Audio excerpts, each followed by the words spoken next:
안녕하세요. 저는 DMBI 랩의 이세롬입니다. 저는 텍스트 정보를 사용한 위크 시그널 딕텍션 분야의 논문 몇 편에 대해서 소개드릴 예정입니다.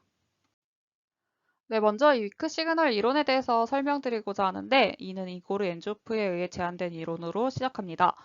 약한 신호란 이제 관리자가 전략적 돌발 상황을 피하는 데 도움이 되는 초기 변화의 특징으로 정의가 됩니다. 네, 엔조프는 기업 환경의 난기류와 불확실성의 개념을 전략 관리에 억제에 포함시킨 최초의 저자 중 한 명으로 이런 약한 신호를 적극적으로 사용해야 한다고 주장해 왔습니다. 회사 내부 또는 외부를 포함한 모든 환경에서 발견되는 경고나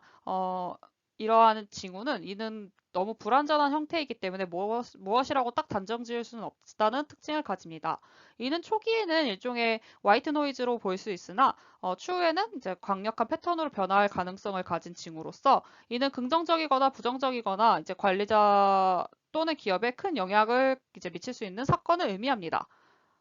그래서 이제 구체적인 예로는 특정 기술의 혁신이나 발전, 새로운 경쟁 및 대체제의 출현, 규제화 등이 있습니다. 이 모든 것은 이제 위협 또는 기회가 될 수 있는 미래의 사건을 이제 엔조프는 스트래티직 서프라이즈로 정의하였으며 급변하는 비즈니스 환경에서 오랜 기간 축적된 정보를 기반으로 하기 때문에 전략을 세우기 때문에 단순히 트렌드 모니터링만으로는 이제 충족이 될 수 없어 전략 계획은 필연적으로 늦어질 수밖에 없으므로 이러한 미래 사건을 예측하는 것이 중요하다고 강조해 왔습니다. 약한 신호의 반대로는 이제 스트롱 시그널, 즉 강한 신호가 있는데 이는 의사결정 프로세스에는 고려되지는 않지만 이제 충분히 눈에 띄는 이제 명확하고 구체적인 이벤트를 일컫습니다.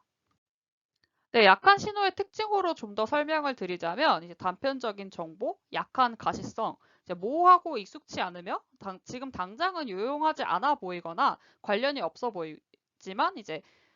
없어 보이고 이제 확실하게 신뢰할 수 없다라는 불완전한 특징을 가집니다.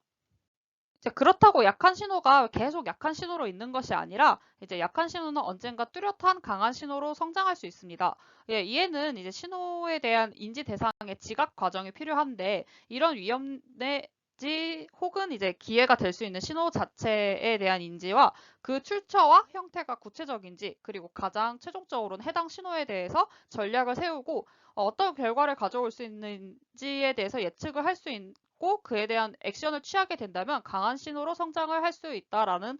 이제 이론입니다.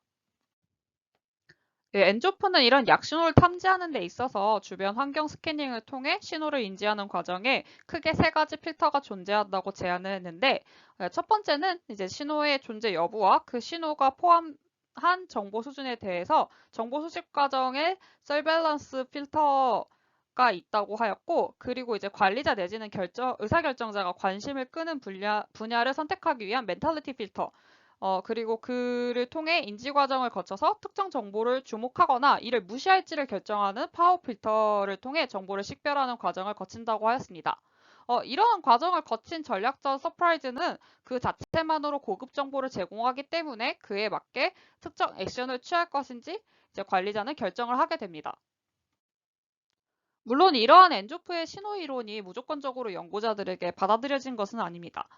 해당 이론은 이제 학문적 아이디어에만 머물러 있거나 이론을 뒷받침하기에는 구체적인 연구 결과가 제시되지 않았고 담론 상태에만 머물러 있다는 한계를 가지고 있으며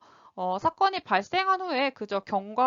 경고를 보고 싶어 하거나 필요로 인해 어떻게든 자신의 주장을 방어하려는 기제일 뿐이라며 이제 여러 역사가들에게 수많은 반박을 들어왔습니다. 그럼에도 불구하고 이제 결과는 많지 않지만 이제 일부 저자들의 약한 신호 또는 조기 경고를 이제 전략 계획 및 관리에 연관시켰다는 점과 이제 비즈니스 경제적 관점에서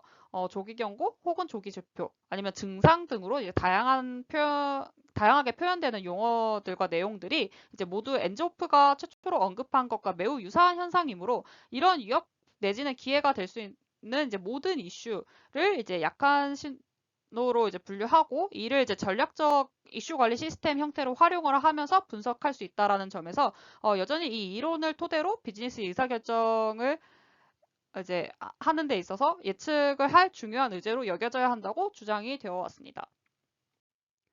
네, 약한 신호는 다양한 형태의 데이터를 통해 감지될 수 있지만 저는 텍스트 데이터를 사용한 약한 신호 탐지 연구에만 중점적으로 몇 편 소개드리고자 합니다. 가장 먼저 소개드릴 연구는 텍스트 데이터를 사용하여 약한 신호 탐지 연구를 최초 시도한 이제 저자의 연구로, 해당 연구의 저자는 비정형 텍스트 데이터를 처리하여 이제 새롭고 유용한 아이디어를 생성하는 작업인 아이디어 마이닝 기법에 기반하여 텍스트 데이터 분석을 통해서도 약신호를 탐지할 수 있다고 주장하였습니다. 이제 해당 연구는 레이턴트 세먼틱 인덱싱과 이제 싱귤러 밸류 디컴포지션을 사용하여 이제 약한 텍스트 데이터에 그러니까 텍스트 데이터의 약한 신호 탐지 방법을 제안한 연구입니다. 약신호를 식별을 하려면 이제 패턴에 영향을 미치는 이제 문서 수가 특정 이제 스레시홀드보다 높아야 하기 때문에 약신호 수가 이제 최대화가 되는 K 값을 식별해야 하는데 K의 수가 너무 작으면 이제 약신호를 잘 식별이 되지 않고, 반대로 이제 K가 너무 높으면 많은 수의 문서에 영향을 받는 패턴이 적어지고 매우 적은 수의 문서에 영향을 받는 패턴이 많아지기 때문에 적절한 K 수준을 설정을 하여서 이제 가능한 약신호를 잘 식별할 수 있도록 설정을 해야 합니다. 다만 여기서 특정 스레시홀드 값은 이제 전문가가 수동적으로 결정을 하였고, 행렬 V에서 텍스트 패턴에 대한 문서의 영향의 임계값을 설정을 하여서 전체 문서 수에 대해서 텍스트 패턴이 이 임계값보다 크거나 아니면은 뭐 많은 영향을 미치는 문서의 비율이 2에서 6% 사이에 속할 때 이를 약신호, 6에서 10%에 속할 때를 강신호라고 분류를 하였습니다. 그리고 이는 이제 유럽 의료용 이제 산소 현장 생산을 위해서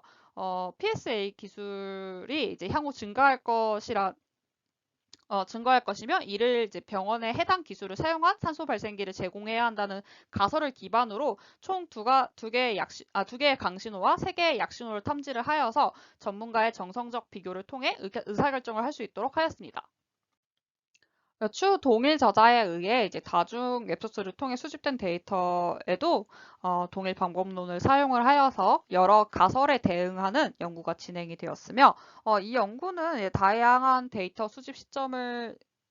통해서 이제 수집된 데이터를 각 시점에 따라 여러 가설을 세워 비교하는 과정을 거쳤습니다. 이 연구는 6개의 약한 신호를 식별을 하였으나 다만 이 연구 또한 약신호로 분류된 단어들에 대해 수동적으로 이제 전문가에 의해서 이루어진 해석과 각각의 가설을 비교하는 과정으로 검증이 이루어졌고, 이제 전문가가 계속 수동적인 검증을 한다라는 이제 한계점을 가지고 있습니다. 추후 계속 동저자에 의해 조금씩 발전된 연구가 이루어졌고, 기존 방법론 대비 더 적은 데이터의 크기에서 더 많은 약신호를 식별이 가능하도록 이제 효율적인 방향으로 이제 연구가 진행이 되어 왔지만, 이 또한 여전히 정성적인 평가를 수반을 해야 한다라는 한계점을 숙제로 남겨져 있었습니다. 그로 인해 추후 연구에서는 이제 자동으로 조기에 약한 신호를 감지할 수 있도록 시스템을 해야 한다고 주장이 이루어지면서 이와 같은 연구가 제안되어 왔습니다. 해당 연구는 LDA를 통하여 약신호를 식별할 수 있는 방법론으로 신호 탐지에 있어서 크게 주제를 필터링하는 것과 단어를 필터링하는 두 가지 프로세스를 거칩니다. 첫째로 약신호가 포함될 수 있는 가능성이 있는 주제만 추출을 하는 주제 필터링 단계에서는 다음 식과 같이 특정 주제 T에 대해서 T가 이제 다른 주제 사이의 헬링거 거리를 측정을 한 근접 중시성과 이제 모든 주제의 전체 일관성 대비 특정 주제 T의 일관성 점수인 주제 가중치, 그리고 이제 서로 다른 기간에 걸쳐 동일한 변수에 대한 관측치 간의 관계를 설명을 하는 자기 상관성으로 이루어진 수식 계산을 통해 주제 T에 대한 위크 값을 구하게 됩니다. 그 이후에 이제 필터링된 주제 내에서 그 주제 T 내에서 해당 용어의 정규화 빈도와 LDA 모델을 통해 얻은 주제 T의 용어 확률 값으로 이제 특정 단어 월드에 대한 이제 weak probability 값을 구하게 됩니다. 이와 같은 프로세스는 이제 뭐 여러분도 잘 아시는, 지금은 차츰 줄어들었으나 한때 굉장히 이제 연구에서도 뜨거운 소재였던 코비드에 대한